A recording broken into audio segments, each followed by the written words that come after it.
은혜가 됐는데 마지막은 더 은혜가 됐어요. 멋지십니다. 감사합니다. 옆에 분 인사하시겠습니다. 수고하셨습니다.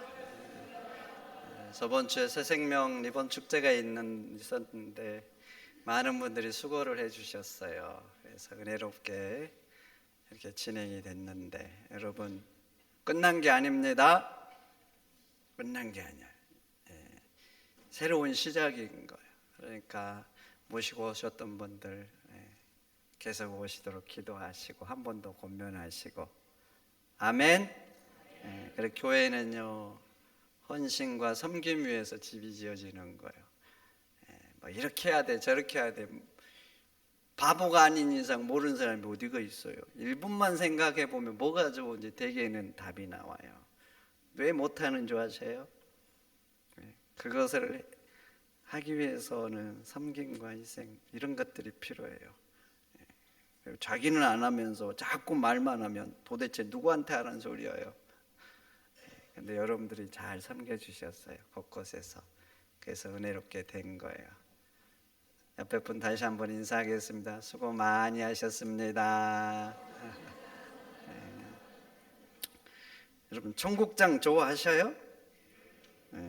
청국장은 좀 호불호가 있는 것 같아. 좋아하시는 분도 있고 잘 안 드신 분도 있고. 청국장이 맛이 있으려면 콩을 잘 숙성시켜야죠. 숙성이 잘 되면 맛도 좋지만 냄새도 고소해지죠. 근데 숙성을 잘못 시키면 이게 발효되는 게 아니라 부패가 됩니다. 그러면 뭐 맛은 말할 것도 없고 냄새도 고약해져요. 그래서 청국장의 핵심은 콩을 얼마나 잘 숙성시키는가, 여기에 있는 거예요. 근데 사람도 그래요. 자신의 인생을 잘 숙성시켜야 됩니다. 나이를 먹는다고 다 존경받는 어른이 되는 게 아니에요. 나이를 먹으면서 그냥 다 존경받는 어른이 된다. 얼마나 좋겠어요. 여러분, 어른과 노인의 차이 한 번쯤 다 들어보셨죠? 안 들어보셨어요? 들어보셨을 텐데 제가 한 번 더 읽어드릴게요. 노인은 자기 생각과 고집을 버리지 못한 사람이고, 어른은 상대에게 이해와 아랑을 베풀 줄 아는 사람이다. 노인은 상대에게 간섭하고 지배하려 하는 사람이지만, 어른은 상대에게 베풀어 주기를 좋아하는 사람이다. 노인은 자신의 경험이 최고인 줄 알지만, 어른은 언제나 배워야 된다고 생각하는 사람이다. 그래서 노인은 단지 나이를 먹어가는 사람이고, 어른은 나이가 먹을수록 존경받는 사람이다. 여러분, 나이들 드셨죠? 많은 세월을 사셨는데 지금 시점에서 여러분들은 존경받는 어른이 되어가고 있는 것 같습니까? 노인이 되어가고 있는 것 같아요?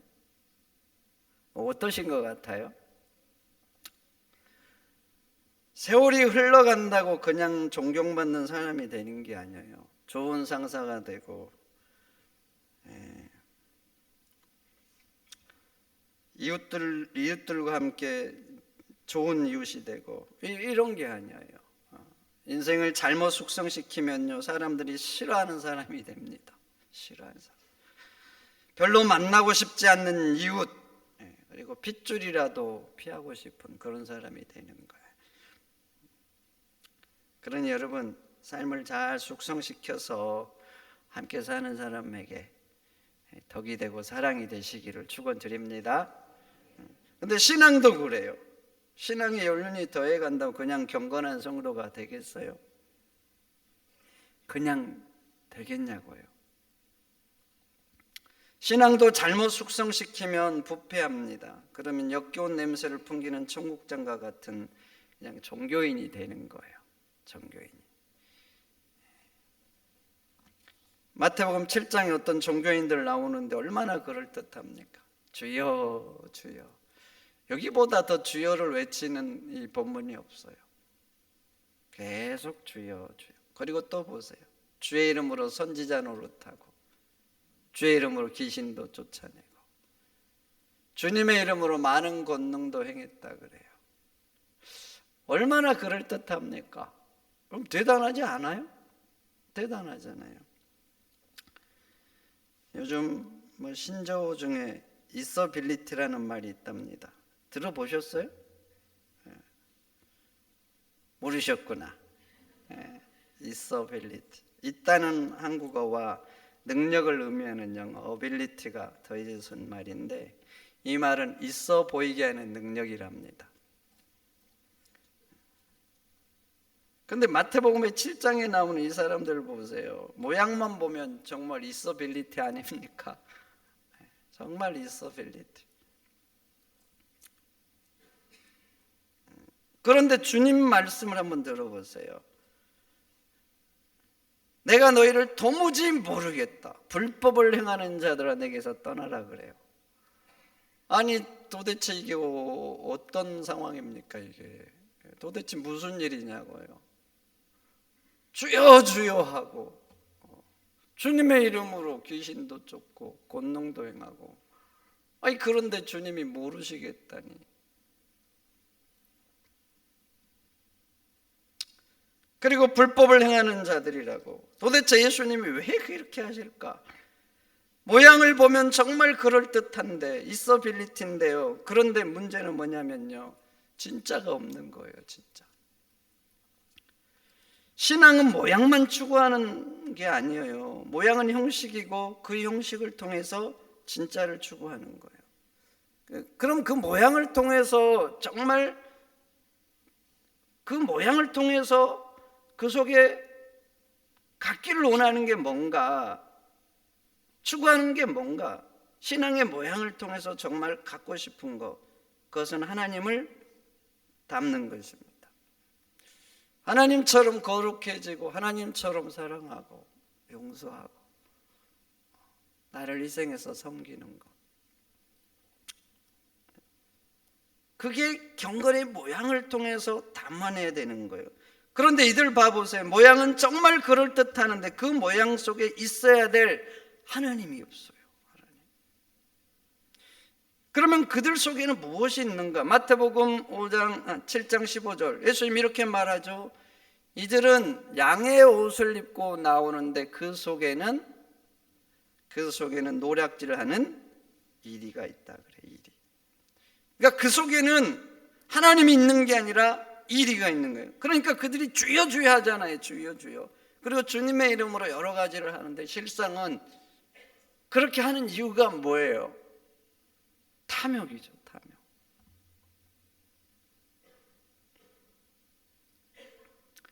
그러니까 그들이 주님과 무슨 상관이 있어요? 무슨 상관이 있냐고? 아무 상관없죠. 아무 상관. 그래서 주님은 이들을 모른다는 거예요. 그리고 주님의 이름으로 봐보세요. 하는데 선지자 노릇이라 그래요. 노릇하면서 주님의 뭘 하는 게 아니잖아요.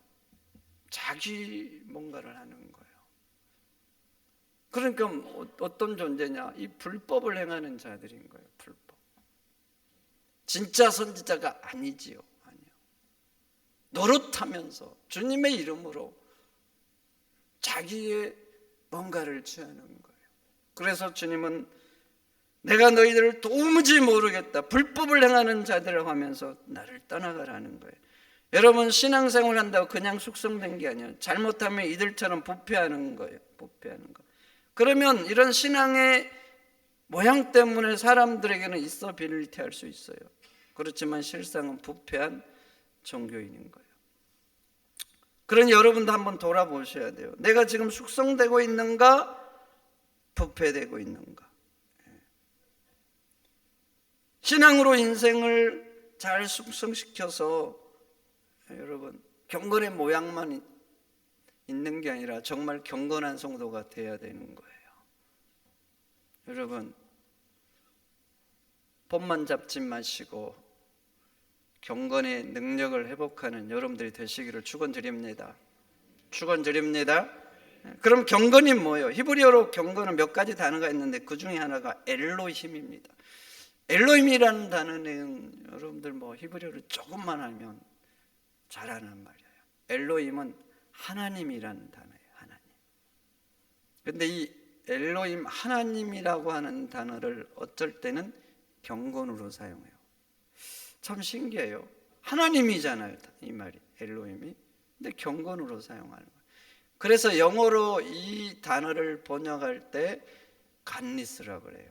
경건을 갓니스. 갓이라는 말은 여러분 아시죠? 갓, 하나님. 니스가 뭐예요? NESS, 명사형 의미잖아요.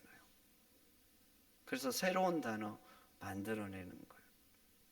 그러니까 이 단어적인 의미를 보면 경건은 뭐냐면 하나님스럽게 되는 거예요. 하나님을 닮는 거. 그래서 하나님처럼 사랑하고 하나님처럼 생각하고 하나님처럼 사람들을 대하고, 이게 바로 경건인 거예요. 그러니까 여러분이 신앙인으로 잘 숙성된다는 것은 어떤 의미가 있냐면 바로 하나님을 닮아가는 거예요. 닮아가는 거. 여러분, 우리가 하는 예배는 경건의 모양이잖아요. 모양. 그렇죠? 여러분들이 예배하면 할수록 하나님을 닮아가야 돼요. 아멘입니까? 그러니 신앙의 연륜이 더해가고 예배하면 할수록 잘 숙성돼서 정말 하나님의 모습이 여러분 속에 있기를 축원드립니다. 그러면 이제 오늘 말씀을 가지고 내가 정말 과연 신앙적으로 잘 숙성되고 있는지 한번 점검해 보셔요. 오늘은 이 말씀이 잘하는 말이지만 내가 정말 경건한 성도로 잘 숙성되고 있는지 점검해 볼 수 있는 기준이기도 해요. 오늘 1장 27절 전반부는 이렇게 말하죠. 경건은 고아와 가부를 그 환난 중에서 돌보는 것이라고. 여러분, 경건이 왜 고아와 가부를 그 환난에서 돌보는 것일까요? 뭐 신기하지 않아요? 왜 이게 경건이라고 하는가? 바로 그 사람 속에 하나님의 마음이 있기 때문에 그래요. 하나님의 마음이 있는 거예요. 사랑하는 마음, 불쌍히 여기는 마음, 긍휼히 여기는 마음이 있어서 이 행위를 하는 거예요. 여러분, 하나님이 인간을 향한 기본적인 마음이 뭘 것 같아요? 인간을 향한 대표적인 속성, 사랑 아닙니까? 사랑. 우리를 사랑하시니까 이런 문제 많은 우리를 불쌍히 여기는 거예요. 우리를 사랑하니까 우리가 범죄하고 이렇게 악한 짓을 하는데 안타깝고 이게 견딜 수가 없는 거예요. 사랑이 없으면 사람들 대번에 말합니다. 뭐 저런 인간이 있냐고. 근데 사랑이 있으면 안 그래요. 안타깝거든요. 빗나가면 막 가슴이 저며오고. 하나님이 우리를 향해서 그러신 거예요. 그래서 그 아픈 마음을 가지고 우리를 위해서 십자가를 지신 거예요. 그런데 27절에 이 사람이 바로 그 마음속에 이 하나님의 마음이 있는 거예요. 당시 고아들 보세요. 지금 같은 시대에도 어린 고아, 부모가 없으면 불쌍해요. 그런데 2000년 전에 어떻게 했어요? 불쌍한 것 자체죠. 그러니까 그런 형편에 놓여서 그렇게 살아가야 될 고아들, 그리고 과부들, 하나님의 마음으로 보면 아픈 거예요. 아픈 거, 안타깝고 불쌍하고. 그러니까 하나님의 마음이 있는 사람은 그걸 놔둘 수가 없는 거예요.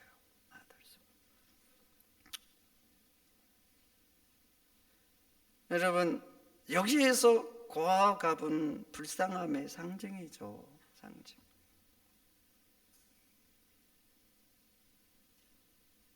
어려움을 당한 그 사람들 향한 안타까운 마음, 이것을 지금 점검하고 있는 거예요.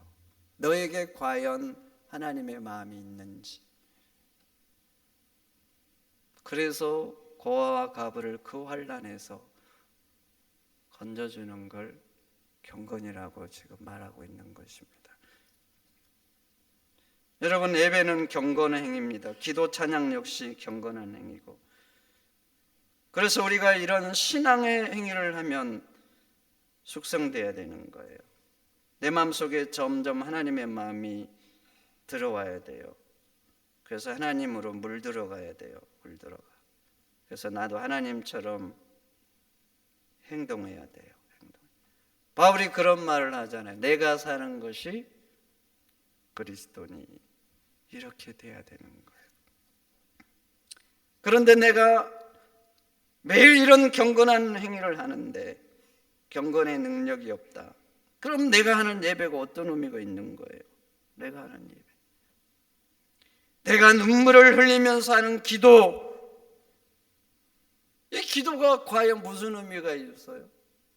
감격해서 부르는 찬양은 또 내 삶에서 내 이웃들과 관계에서 무슨 의미가 있고. 조세희 씨가 연작 소설을 썼습니다. 그 소설 중에 조세희 씨가 이렇게 적었어요.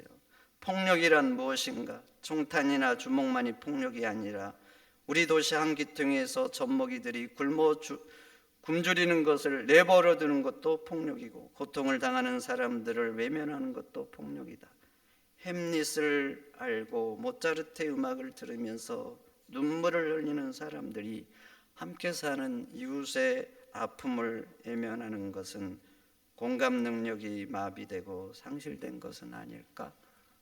여러분, 조세 씨의 이걸 어떻게 생각합니까? 햄릿을 읽으면서 감탄을 하고 대단하다 그래요. 대단하다. 모차르트의 음악을 들으면서 감동해서 눈물을 흘리는 거예요.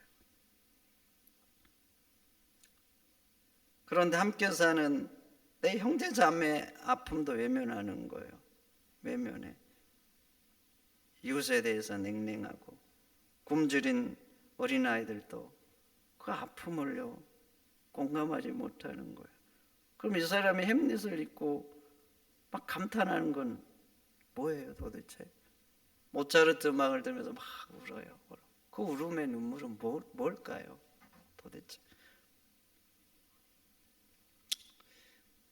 전 교회는 교회 장소를 쓸 때 항상 미리 신청해야 됐어요. 사람들은 많고 서로 사용하려고 그러고,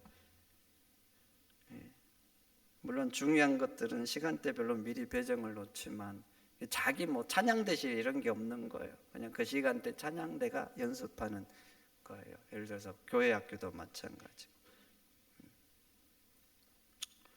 근데 어느 주일 청년들이 사용하려고 장소를 신청했는데 그곳에서 관현악기 연습을 하고 있었어요. 관현악. 시간이 되어서 청년들이 갔는데 연습을 계속 하는 거예요. 안 비켜주니까 청년들이 저한테 온 거예요. 연습하고 있으니까 살며시 들어갔죠. 분위기 보고 주의자님한테 말했죠. 시간이 이제 많이 지났으니까 좀 정리를 해주시면 좋겠다고. 근데 이분이 약간 올라와 있더라고. 아마 청년들이 미리 가서 좀 뭐라 했나 봐요. 좀 비켜달라고. 안 비켜주시는 거. 관현악실이라는. 이제 거기는 관현악 아무 데서나 연습을 못하니까 그렇게 좀 할 수 있도록 좀 이게 갖춰놓은 거예요. 안 된다 그러면 제가 어떻게 해야 돼요? 다 지금 그 대원들이 보고 있는데 살며시 나와야 되겠죠? 살며시 나왔어요. 그리고 청년들한테 야, 우리가 그냥 양보하자. 착한 청년들이 그날 모임을 그냥 거기서 하는 걸 포기를 했어요. 그런데 되게 아쉬운 마음이 들었어요. 그 주의자님한테. 지금 관현악주의자잖아요. 관현악주의자가 뭐 하는 거예요? 많은 악기들이 있으면 잘 조화를 해가지고 아름다운 소리를 내게 하는 거잖아요. 그러니까 이게 관현악주의자의 핵심이 뭐예요? 잘 하모니가 되도록 하는 거잖아요. 악기 간에. 악기 간에. 그러니까 이분은 이게 직업이잖아요. 교회에서만 아니라 밖에서도 그게 직업이에요. 근데 이분이 매일 이렇게 하는데 그걸 매일 하면서도 삶은 못 배웠구나 이런 생각이 들더라고요. 내가 다른 분이면 덜 이런 아쉬운 마음이 들었을 거예요. 그렇게 매일 조화를 이루어가는 것을 목표로 살아가는데 다른 사람들과 다른 공동체와 조화를 이루는 것은 이분이 거기에서 안 되는구나 아쉽더라고. 진짜 아쉬운 마음이 들었어요. 그런데 신앙도 그래요. 신앙도 찬양을 하면서 눈물 흘리는 사람이 이웃의 아픔을 외면하는 거예요. 오랫동안 기도한 사람이 마음에 안 들면 그냥 화를 내는 거예요. 화를 내. 새벽 기도 뭐 금요철에 와가지고 막 울부짖었는데 밖에 나가니까 뭐 예를 들어서 남편이 마음에 안 들게 한다. 대번에 화를 내버리며 도대체 그렇게 부르짖어 기도한 것은 뭘까? 매주일 예배하는데 작은 일에도 그냥 이기심 폭발. 그럼 도대체 그 사람의 그 예배는 지금 무엇을 지금 무슨 상황일까? 도대체 이런 사람들에게 이 경건한 행위는 어떤 의미냐고요? 혹시 예수님이 말씀하시는 외식 아닐까요? 외식. 여러분, 경건한 행위는 해요. 모양은 매일 갖춘단 말이죠. 경건이 없는 거예요. 그러면 아셔야 됩니다.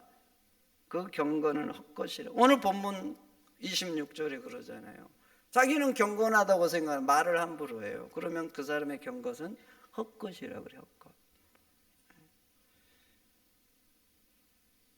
내가 경건한 행위를 매일 해요. 매일. 그러면 경건의 능력은 없어요. 그럼 아셔야 돼요. 그건 사람들 앞에서 종교적인 허세예요. 허세. 허세 아셔요? 폼은 그럴듯한 거죠. 폼만 잡는 거예요. 실력은 없는데. 여러분, 예배하면 할수록 하나님을 닮으시기를 축원드립니다. 기도하면 할수록 더 거룩해지고 하나님 앞에 찬양하면 할수록 눈물이 나올수록 이웃의 아픔에도 아파할 수 있는 여러분들이 되시기를 축원드립니다. 축원드립니다. 그리고 그 다음 구절을 또 한번 봐보세요. 경건은 자기를 지켜 세속에 물들이지 않는 그것이라 그래요. 경건은요, 세상 가치관, 세상 풍습에 물러서지 않는 거예요. 물러서지 않는 거예요. 하나님 말씀으로 딱 경계를 정해서 세상의 풍습들이 나에게 두르지 못하도록 지키는 거예요. 지키는 거. 요즘 한번 봐보세요. 세상이 점점 밀고 들어오잖아요. 사람들 마음에 그래서 세속화가 점점 돼가요. 점점 돼가. 성적인 타락을 한번 봐보세요. 성적인 타락. 어떤 분이 얘기를 하는데 이러더라고요. 요즘 한 명 키우는 게 유행이라고. 무슨 의미인지 모르시죠? 여러분들은 다른 세계에 사는 거예요. 강아지를 한 마리 키우는 게 아니에요. 한 명 키운다는 게 참. 그리고 걸리지만 않으면 된대요. 걸리지만. 근데 요즘 뭐 걸려도 또 뭐 형사적인 처벌은 안 받죠.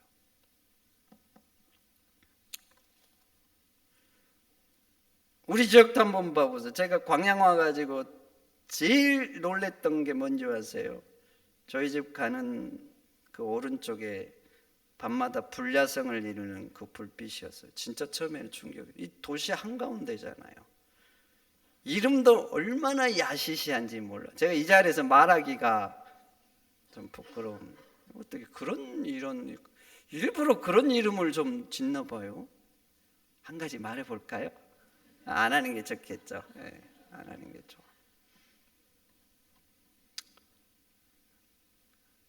근데 밤마다 불야성입니다. 불야성.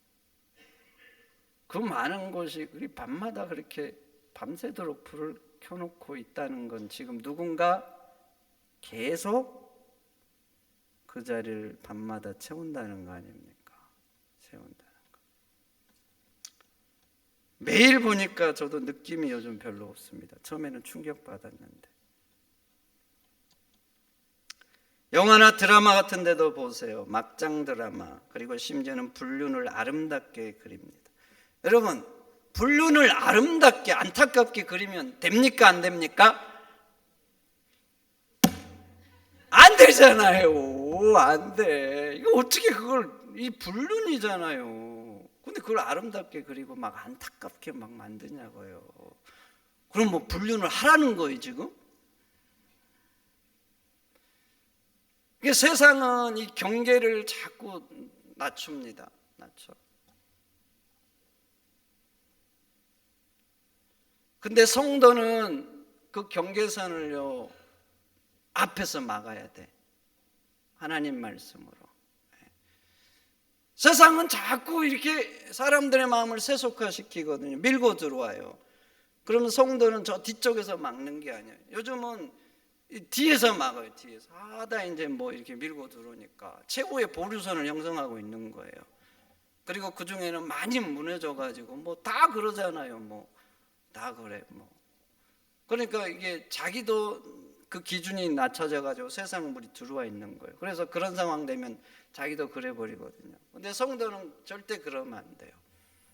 맨 뒤쪽에서 최후의 보루선을 지키는 게 아니라, 여러분들은 매일 예배하잖아요. 그러니까 여러분 같은 분들은 앞쪽에서 경계를 막고 이게 들어오지 못하도록, 나에게뿐만 아니라 세상에서도 그러지 않도록 이 경계를 하나님 말씀으로 높여야 돼요. 그리고 버티고 싸워야 되는 거예요.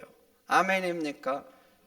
경건이라는 게 뭐예요? 바로 그거예요. 그러니까 내가 정말 하나님 예배하고 이렇게 기도하고 찬양하면서 말씀 들으면서 과연 내가 그 경계선을 잘 지키고 있는지 점검해 보셔야 되는 거예요. 과연 내가 세상으로 점점 물들어가고 있는지 하나님으로 물들어가고 있는지 모르겠으면 내가 과연 추구하고 사는 게 뭔지, 내 인생의 목표가 세상인지 하나님 말씀인지 한번 점검해 보시라고요. 하나님께서 출애굽한 백성들에게 약속의 땅에 들어가면서 간곡히 부탁한 게 있어요. 간곡히. 그 간곡한 부탁이 뭔지 아십니까? 너희가 들어가는 그 약속의 땅에 들어가면은 절대로 너희가 살아왔던 애굽의 풍습이나 가나안 사람들의 풍습을 따르지 말라는 거예요. 그 말씀을 하시고 하나님의 백성들이 살아야 될 율법, 레위기서를 주는 거예요. 레위기서. 그 말씀을 하시고 본격적으로 주셔요. 오늘날도 마찬가지예요. 우리가 세상에 성도로서 살잖아요. 성도. 오늘날도 똑같죠. 하나님의 백성. 세상 풍습 따르면 안 된다는 거예요. 여러분, 하나님 말씀으로 경계를 지키시기를 축원드립니다. 예배하잖아요. 말씀 듣고 기도하고. 그럴수록 세상의 물이 들어오지 못하도록 나에게뿐만 아니라 내 가족과 함께하는 사람들에게 여러분들이 지켜야 되는 거예요. 그게 경건한 사람이에요.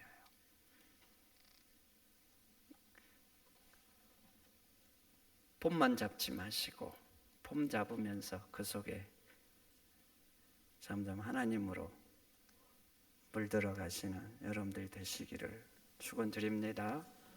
축원드립니다. 하나님 감사합니다. 오늘 주신 말씀 마음에 잘 새겨서 이 경건한 행위를 통해서 정말 경건한 성도가 되도록 역사하여 주옵소서. 존귀하신 예수님의 이름으로 기도하옵나이다. 아멘.